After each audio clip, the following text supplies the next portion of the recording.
नमस्कार, lead India publishers association में आपका स्वागत है। आज हम एक बहुत ही महत्वपूर्ण विषय पर बात कर रहे हैं, जिस पे हमने पिछले वीडियो में बताया था कि अगर आप YouTube या फिर वेबसाइट के ओनर हैं या सोशल मीडिया प्लेटफॉर्म पर आप अपने समाचारों के प्रसारण का काम कर रहे हैं तो आप कैसे ऑर्गेनाइज्ड वे में काम करें। ज़्यादातर एक सवाल आता है हमारे पास, लोग पूछते हैं न्यूज़ पोर्टल रजिस्टर कैसे कराएं, हम कैसे काम कर सकते हैं, और मैं YouTube चैनल चलाता हूं, मैं किस तरह प्रेस आई कार्ड इशू कर सकता हूं। इसके लिए ये वीडियो में आज इस वीडियो में आपको बताएंगे कि आप कैसे काम करें। सबसे पहले आपको अपना थॉट क्लियर करना चाहिए। आपको एक सोच बनानी चाहिए कि अगर हम न्यूज़ जैसे गंभीर विषय में कदम रख रहे हैं तो पूरे प्रोफेशनल वे में रखें।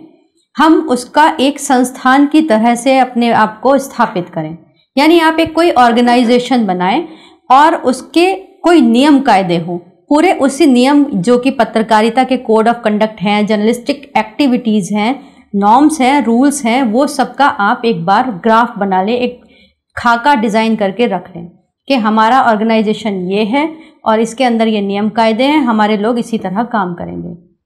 फिर इसके बाद में आप जो है अपने न्यूज़ पोर्टल के तौर, पोर्टल का मतलब क्या होता है? पोर्टल अंग्रेजी का शब्द है जिसका मतलब होता है माध्यम। तो उस पोर्टल को आप जो है कौन सा पोर्टल यूज़ कर रहे हैं, यानी कौन सा माध्यम आप यूज़ कर रहे हैं खबर देने के लिए। ज़्यादातर YouTube इस्तेमाल कर रहे हैं और दूसरा है वेबसाइट। सबसे पहले आपको हम बताएं कि अगर आपको इस तरह से काम करना है, ऑर्गेनाइज्ड वे में काम करना है, तो आपको अपनी एक वेबसाइट बनानी चाहिए।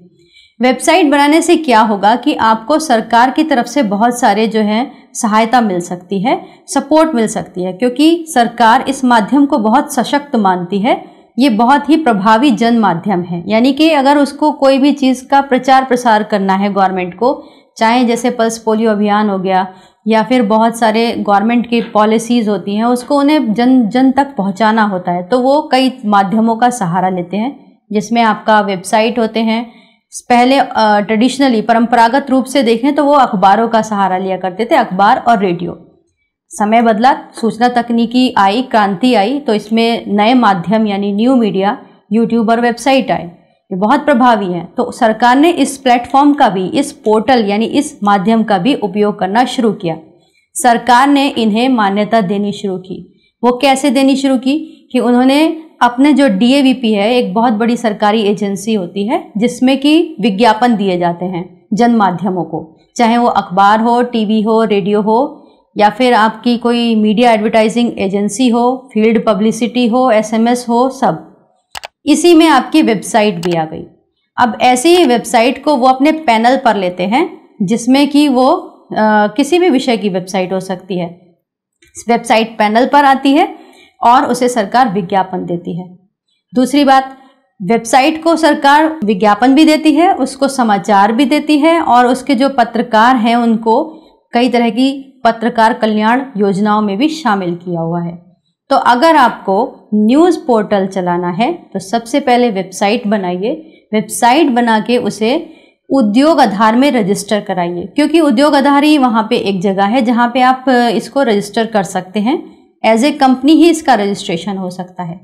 तो सबसे पहले एक आपने संस्थागत तौर पे काम करने के लिए एक स्टेप उठाया, वेबसाइट बनाई, YouTube बनाए और उसे उद्योग आधार में रजिस्टर कराएं। इसके बाद आप अपने जो आपने कोड ऑफ कंडक्ट निर्धारित किए हैं, सबसे पहले आप जब एक इसको चलाएंगे, न्यूज़ को चलाएंगे, तो उसके लिए आपको एम्प्लॉयज़ रखने होंगे। जाहिर सी बात है, एम्प्लॉयज़ रखेंगे, उन्हें आई कार्ड देने होंगे।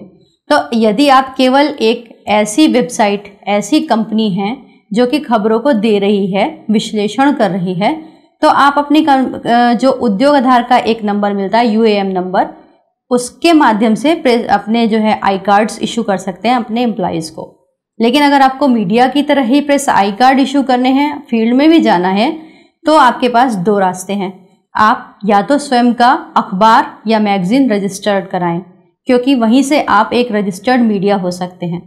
कंपनी के पास उद्योग आधार में होने पर आप एक कंपनी हो गए और आप एक खबरों को देने का काम कर सकते हैं, लेकिन खबरों को कवर करने का काम अभी भी ऑफिशियली केवल मीडिया के पास है।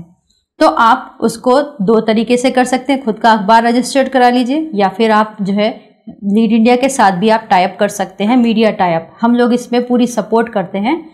इसके पीछे हमारा उद्देश्य ये है कि जो देश के दूर दराज के क्षेत्र हैं, जगह जगह की कोने कोने की खबर है जिसको कि स्पेस नहीं मिलता, बड़े टीवी संस्थानों में या फिर अखबारों में मीडिया को उन खबरों को स्पेस ही नहीं देते हैं।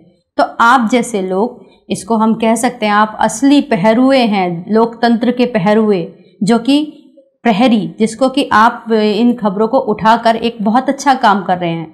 तो लीड इंडिया उसको सपोर्ट कर रहा है, पूरी तरह से सपोर्ट कर रहा है। हम लोग फ्रेंचाइजी के माध्यम से आपके हाथ मजबूत करते हैं।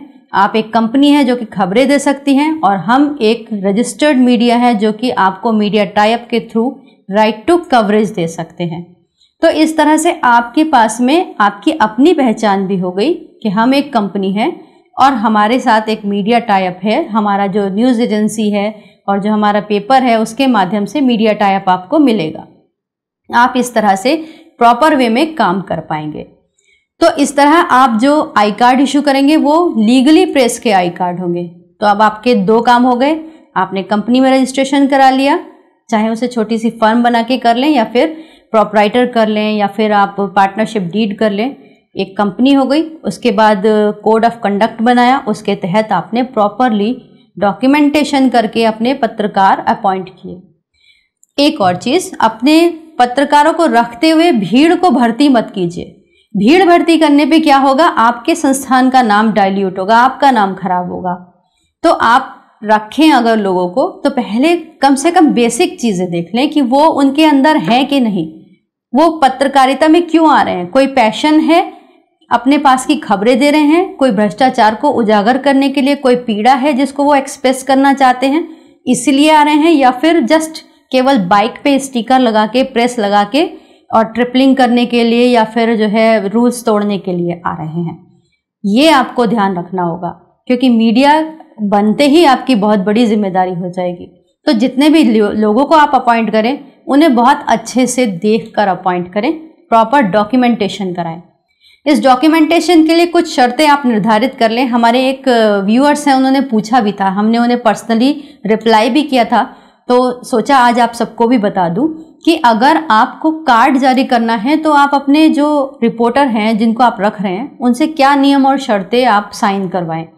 एक एफिडेविट बना लीजिए, छोटा सा शपथ पत्र, 10 रुपये का स्टैम्प पेपर आता है, सबसे छोटा वही होता है, बहुत बड़े खर्चे की और उसकी ज़रूरत नहीं है।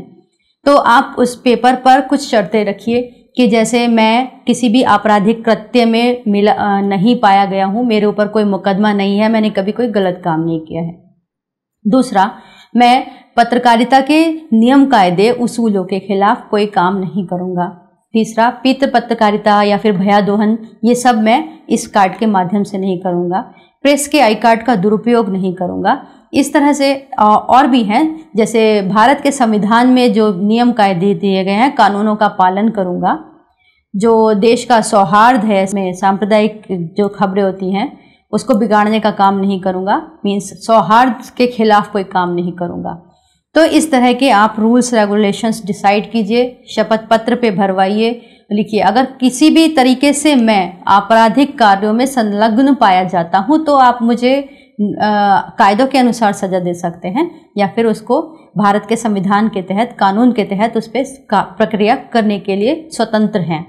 ऐसा आप एक पूरा प्रॉपर डॉक्यूमेंटेशन करके उन्हें रखिए। तो वो जो एक तमगा लग जाता है फर्जी आई कार्ड, फर्जी रिपोर्टर, वो आपको नहीं लगेगा।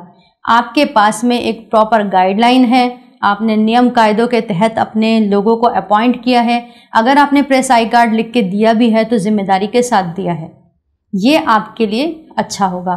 अगर आप इस तरह से काम करते हैं तो इस न्यूज़ चैनल को आप कह सकते हैं, न्यूज़ चैनल ही कहेंगे अब इसे, नया माध्यम है, न्यू मीडिया है, तो न्यू मीडिया के तहत आप जो है काम कर सकते हैं। ये प्रॉपरली आपका एक लीगल वे है, इसमें आप कहीं से भी गलत नहीं हैं। अब आपको अगर इस तरह काम करना है तो खुद को पुख्ता करके ही काम करना चाहिए, नियमों का पालन करते हुए काम करना चाहिए। अगर आप इस तरह करेंगे तो आपको कोई परेशानी नहीं होगी। यदि फिर भी आपका कोई सवाल है तो आप हमारे जो हेल्पलाइन नंबर है उस पर कॉल कर सकते हैं। लेकिन मेरा फिर से वही आग्रह है आपसे कि एक बार कम से कम पूरे वीडियो को देख के विषय को समझ के स्पेसिफिक क्वेश्चन पूछिएगा तो हमें उत्तर देने में बहुत खुशी होगी। वीडियो देखने के लिए बहुत बहुत धन्यवाद।